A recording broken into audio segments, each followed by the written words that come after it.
feel about coaching against your alma mater here tomorrow? I don't feel any different, to be honest. I think when the game was first announced, obviously I didn't love it, but I've approached the last 2 days no different than I've approached any other game.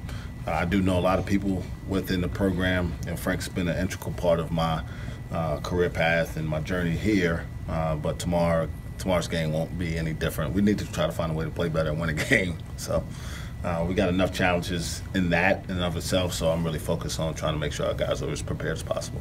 Go ahead. Thanks. When you think about your time playing at South Carolina, what are some of the first memories that come into your mind? I was fortunate. I played for 2 really good coaches. I was recruited by Eddie Fogler and played for him for a year. He retired after my freshman year, probably because of me.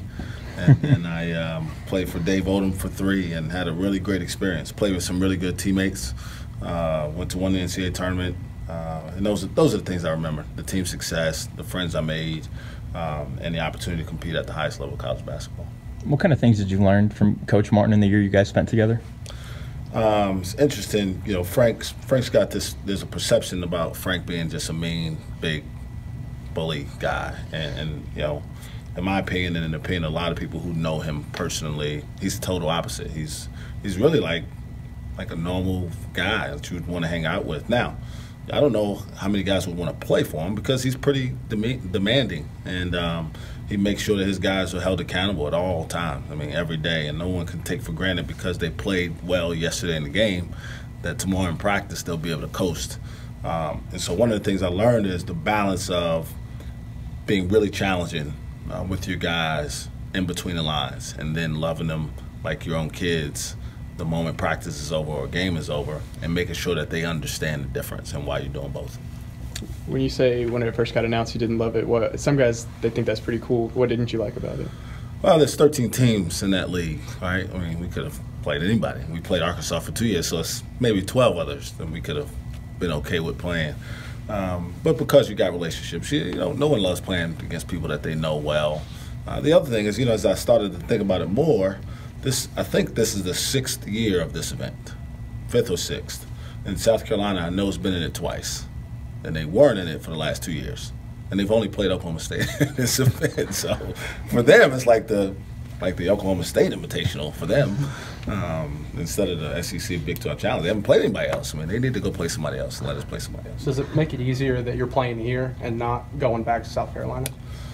Probably in terms of maybe some of the outside noise stuff, maybe. The game is the game.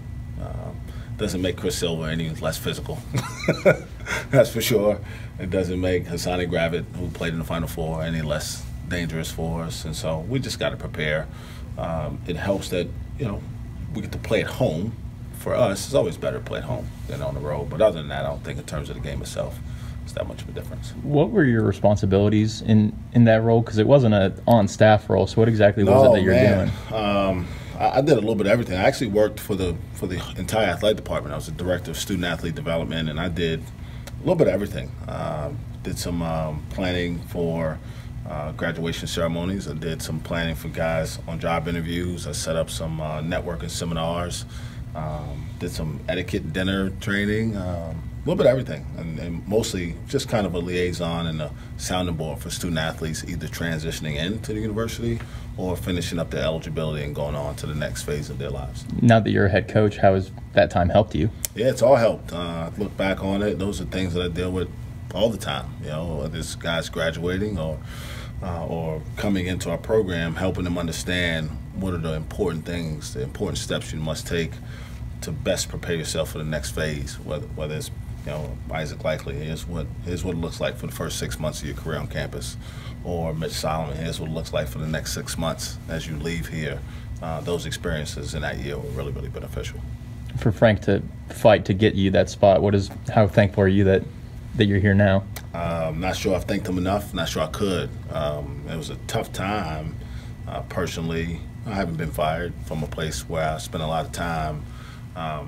And I didn't know Frank that well. Knew him, but I didn't know him that well. And for him to give me an opportunity just to keep my career afloat for the time being, and give me an opportunity to have the access to his program, because it was his program when he came in, And I'll be honest, he inherited a program that wasn't looking up. Man, he came in a tough situation, and for him to even consider keeping somebody who was part responsible for what he inherited shows what type of person he is.